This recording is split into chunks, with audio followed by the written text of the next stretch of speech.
Hey everyone, my name is Kelsey and this is Introduction to Poetry. Poetry has been described in many different ways over the years. Edgar Allan Poe defined it as the rhythmical creation of beauty. William Butler Yeats said that poetry lifts the veil from the hidden beauty of the world and makes familiar objects be as if they were not familiar. And Emily Dickinson famously claimed, "If I feel physically as if the top of my head were taken off, I know that is poetry."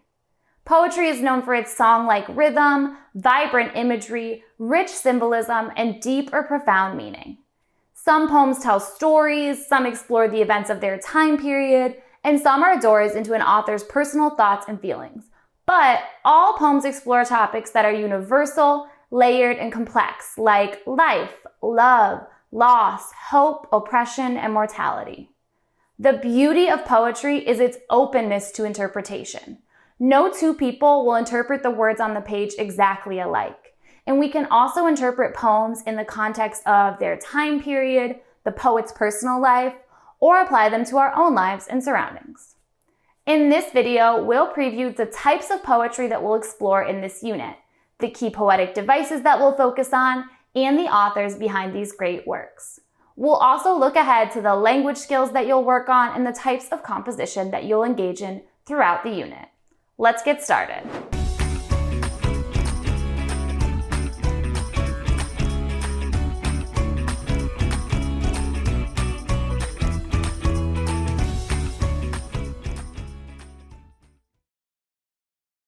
Poetry can be categorized in many different ways, and poems often fit into more than one category based on their qualities.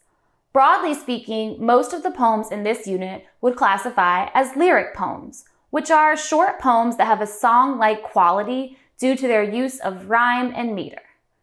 Lyric poems typically focus on an author's personal feelings about something. For example, Emily Dickinson's Because I Could Not Stop for Death shares her personal reflections on death and immortality. Within the category of lyric poems, there are sonnets, which have a specific structure and often focus on romantic love. We'll read sonnets in this unit, including Sonnet 18 by William Shakespeare and Never Give All the Heart by W.B. Yeats. Narrative poetry is exactly what it sounds like, a poem that tells a story. In this unit, we'll read the narrative poem The Raven by Edgar Allan Poe, which features a grieving narrator and a creepy bird with a very limited vocabulary. In addition to these basic types of poetry that our works fit into, many poems in this unit provide social commentary, meaning that they point out flaws in our society at the time in which they were written. Lastly, some of the poems in this unit are what we would call didactic in nature, which is just a fancy way of saying that they were written to teach a lesson. But don't all poems teach a lesson? Of course, all poems do have a message or theme, but didactic poems were written with the specific purpose of teaching the reader a lesson. Lucky for us, many of the devices that poets use are also used by authors in short stories, so we're already familiar with them. In this unit, we'll focus on poetic devices that are used to add secondary meaning to a text, like figurative language, imagery, and symbolism. Devices that make up the structure of a poem, such as rhyme scheme, meter, and form. Devices that focus on word choice, like connotation, tone, and mood. And additionally, we'll consider the point of view and author's purpose in a poem. Examining these various devices and aspects of a poem will help us work to determine every English teacher's favorite 5-letter word, the theme, which, just like in other forms of literature, is the central topic or message of a poem. Be careful though, I heard that if you say the word 3 times fast, an English teacher will pop up on your shoulder. The poets we'll read in this unit span over 350 years, from William Shakespeare in the 16th century to late 19th and early 20th century writers like Wilfred Owen.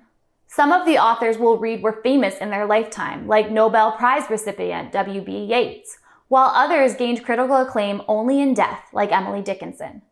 Some of the authors are well known for their romantic poetry, like Percy Bysshe Shelley, while others, like Edgar Allan Poe, have a reputation for their dark and mysterious works. This unit also includes works from some of the bravest writers of their times. Anne Bradstreet was a Puritan in New England in the 1600s, who wrote poetry despite criticism from many in her community that writing was not an acceptable profession for women. And Paul Laurence Dunbar was the first African-American poet to earn international acclaim, with his poetry inspiring other writers like Maya Angelou for years to come. Whether famous for their collective body of work, like Rudyard Kipling, or well known for only one outstanding piece, like William Ernest Henley, each of these poets brings his or her own unique style, viewpoint, and message to their work. And fun fact, some of these authors were even friends or foes. Yeats famously called Poe's work insincere and vulgar. Kind of rude if you ask me. While Shelley had a major influence on Yeats's work.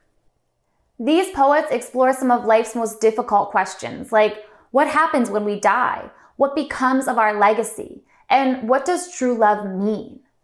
And as we work our way through the poems in this unit, you'll explore these big, overarching questions. But you'll also consider the smallest details, like why did the poet use this word instead of that word? Why did they add a line break right there? You'll think figuratively instead of literally, beyond just what the words say, to consider how they can be interpreted to reflect a symbolic meaning. You'll place yourself in the speaker's mind and consider their point of view and the lens through which they see the world. And over again, you'll ask yourself, what is this poem trying to tell me? What can I learn about life, both the beautiful parts and the ugly parts, from this poem? As we study poetry, it's only fitting that we work on the style and craft of our own composition. You'll try your hand at several types of poetry, including sonnets, narrative poetry, and a poem that focuses on a social issue that you're passionate about. You'll also strengthen your voice as a writer, learning how to eliminate passive voice and redundancy from your writing, and how to use parallelism to improve the flow of your words. As you express yourself through the poems in this unit, don't be afraid to ask yourself, what point of view do I have to offer the world? What stories do I have to tell? What words, ideas, and emotions have been living in my head that I can put on paper? Allow the words and styles of our poets in this unit to inspire your own creativity as you share your unique ideas with the world. I hope that this unit teaches you more about how to read and write poetry and encourages you to express your creativity and share your voice. Thanks for watching, and I'll see you next time. Hey, hey.